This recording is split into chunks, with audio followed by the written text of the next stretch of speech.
ようこそ骨圧鉄道チャンネルへ。皆様、鉄道車両を1両作るにあたってどのくらいの部品数が必要か分かりますか？実はボルトやナット、ワッシャーなど小さな部品まで含めた場合、1両作るだけでも少なくとも10万点は軽く超えるはずです。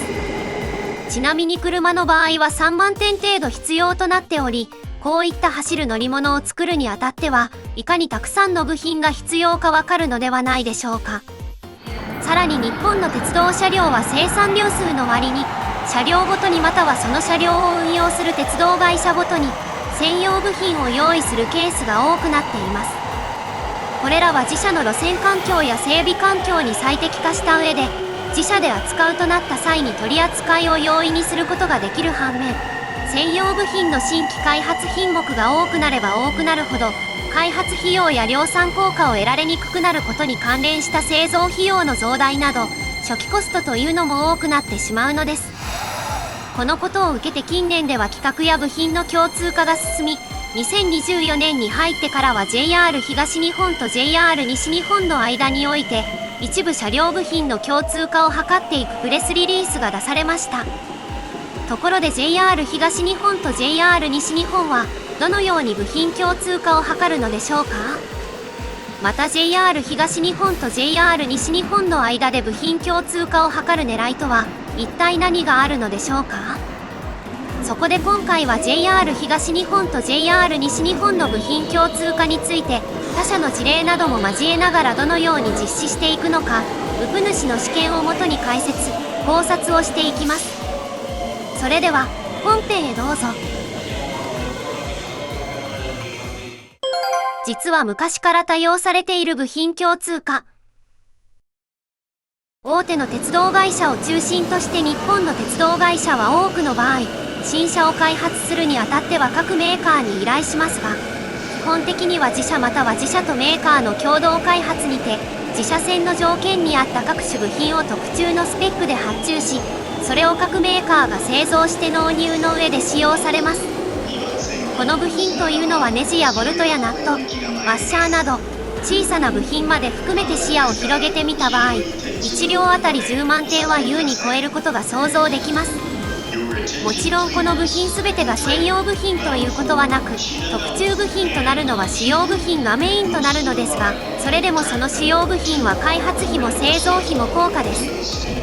さらに一見同じような部品であったとしても、実際には少しずつ異なっている部品となっていることも多く、自社で扱うにはメリットでもとても効率的とは言えません。なのでこの主要部品をはじめとして各種部品を共通化する事例は量産効果や予備品の問題などからかつてよりたくさん見られるものとなっています。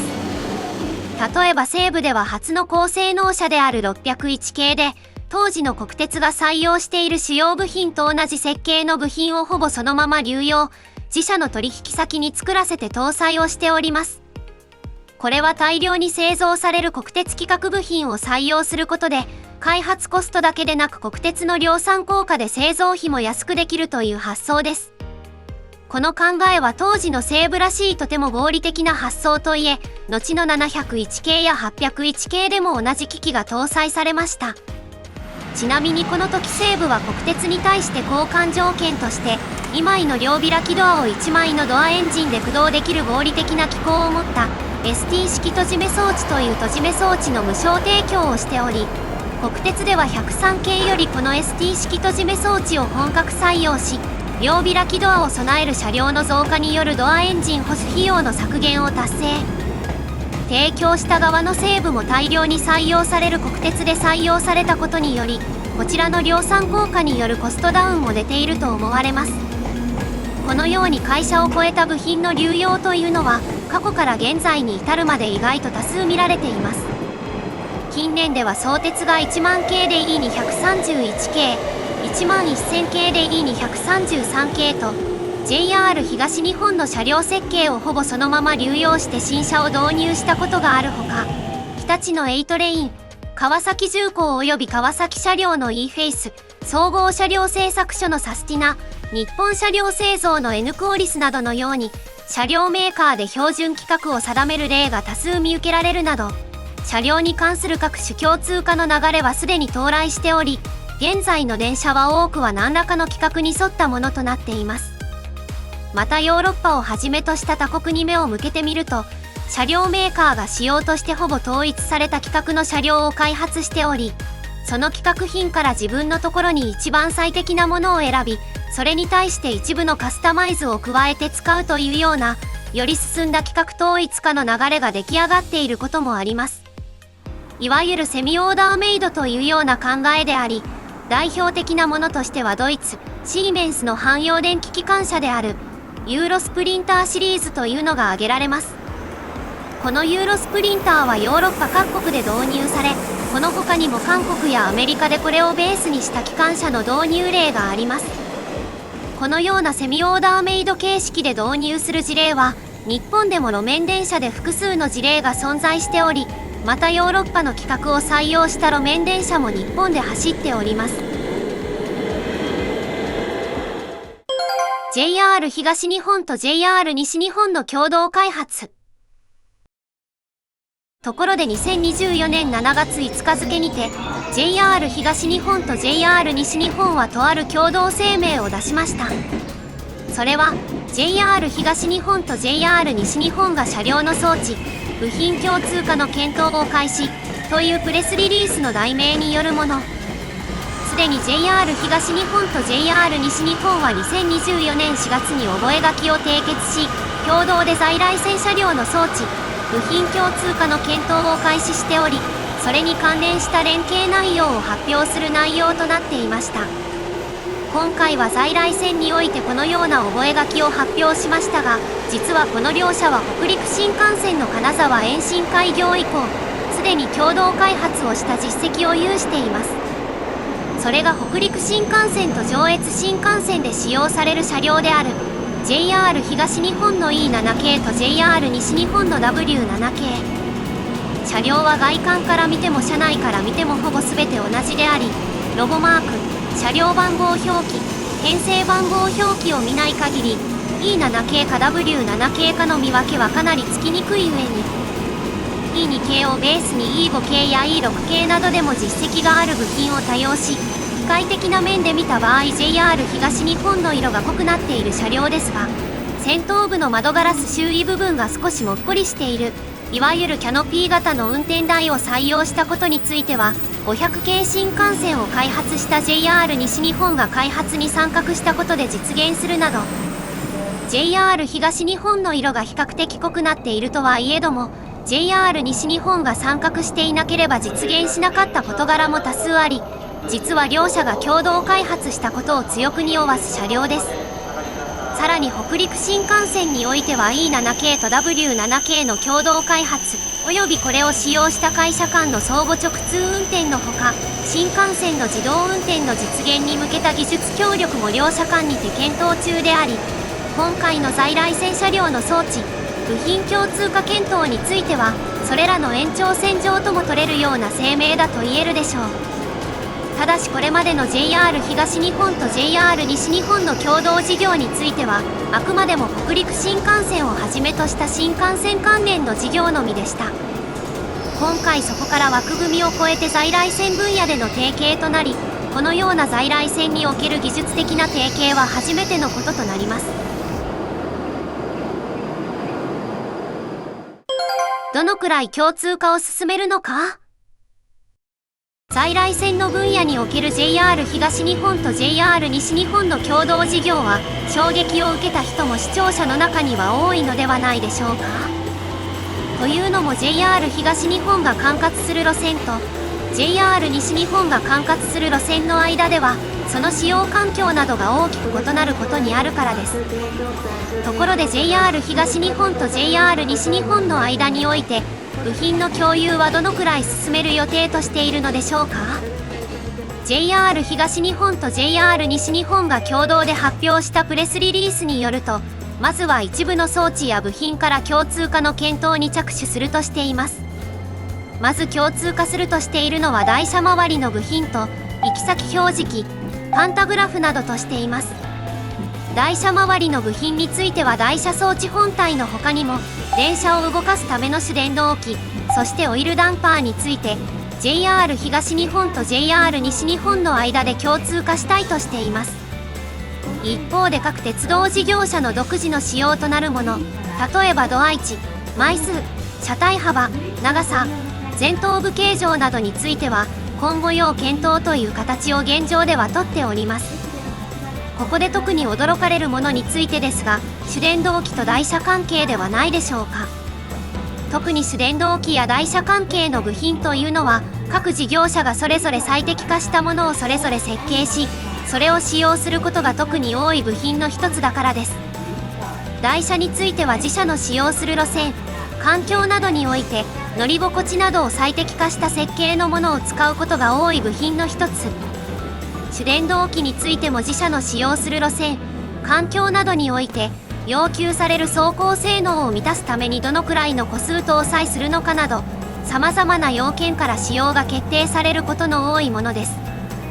そもそもとして JR 東日本と JR 西日本の間では現在使用される路線環境ですら異なっていることが多いです。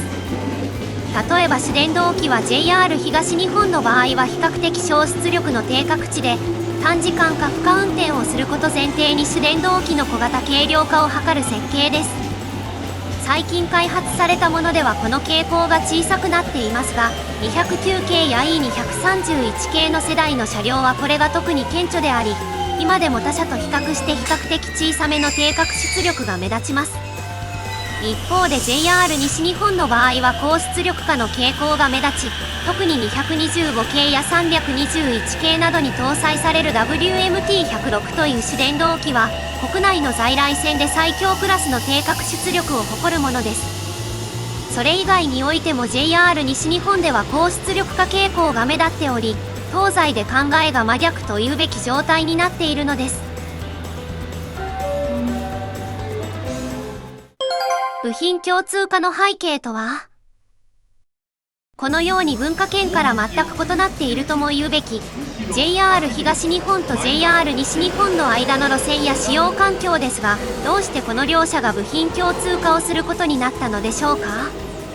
その背景としては、将来の旅客輸送量の減少による鉄道業界全体における収入額の低下による経営の悪化、さらに生産年齢人口の減少による労働力不足があります。そのような中でも将来にわたり鉄道輸送事業を維持発展させ、乗客へ安定的な輸送サービスを提供することを目的として、在来線車両における装置、部品の共通化を目指すのです。具体的には JR 東日本と JR 西日本の両社において、使用する車両の装置、部品を共通化した上で、調達の容易化や生産性の向上を図る目的があります。JR 西日本の担当者は、鉄道各社は少しずつ仕様の異なる同じ部品を同じサプライヤーに発注しているとしており、この取り組みは部品サプライヤーの生産性向上にもつながるものです。この背景には国内市場において労働力の不足、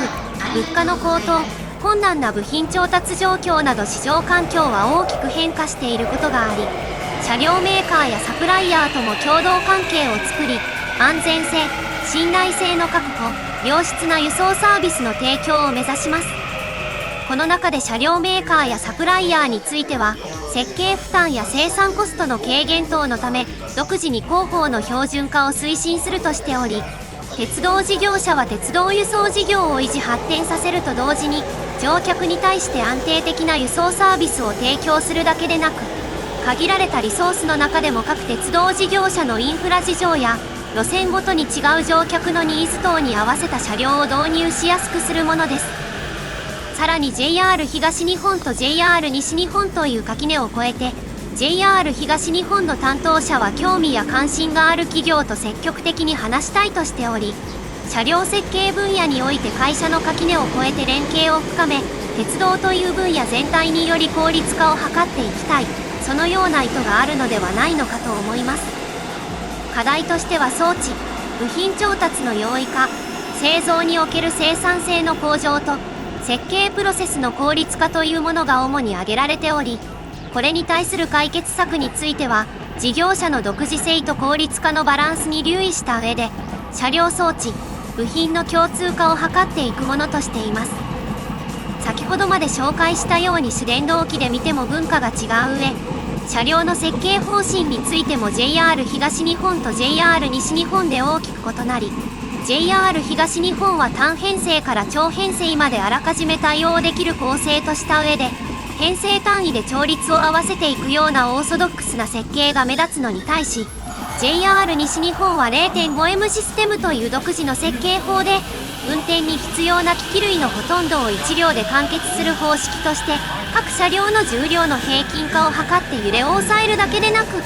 全車両の構造を極力共通化することを可能として、車種変更の容易化と図面設計コストの削減をする設計となっています。このようにそもそもの設計文化が大きく違う中で、どうやって共通化を図るのかは今後注目と言えるでしょう。実は容易化しつつある部品共通化。このような事情において部品の共通化を進める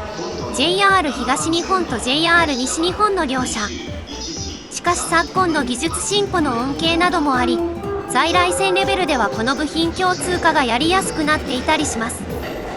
それはどういうことなのかというと、技術進歩による基本的な性能の向上です。特に主電動機においてはそれが顕著であるということができ、1990年代頃になって誘導電動機をはじめとした軽くてパワーの出せる交流電動機が登場したことによって、加速を強くしようとしたら最高速度や高速性能が低下し、逆に最高速度や高速性能を強化しようとしたら加速力が低下するという、それまでの常識というものがある程度壊れたのです。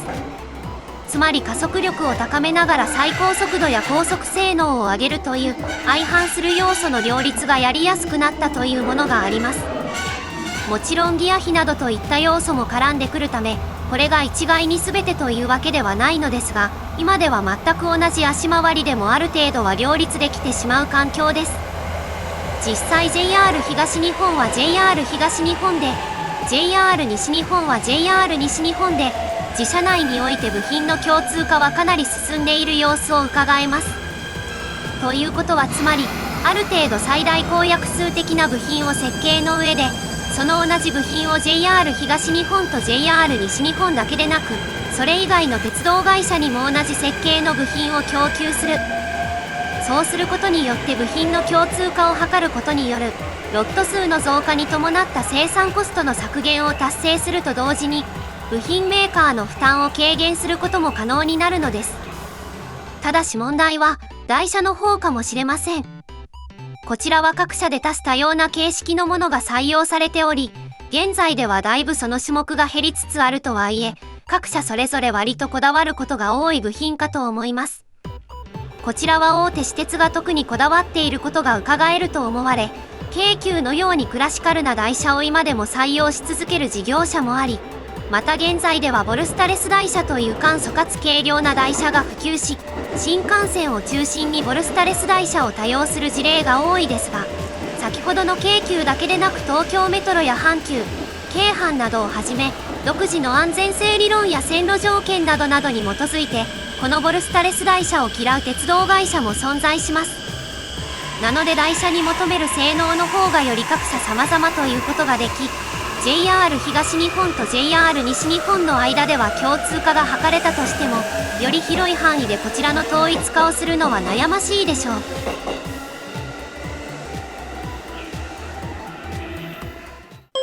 共通化した車両はいつから走る？最後にこの部品共通化を図った車両ですが、JR 東日本と JR 西日本の両社は5年後から10年後程度を目途に、部品共通化を図った実車を出したいとしています。まずは2024年度内に先ほど紹介した項目の部品を中心に、両社の間にてどこまで共通化するのかの話し合いをし、次の新型車両からの搭載が見込まれています。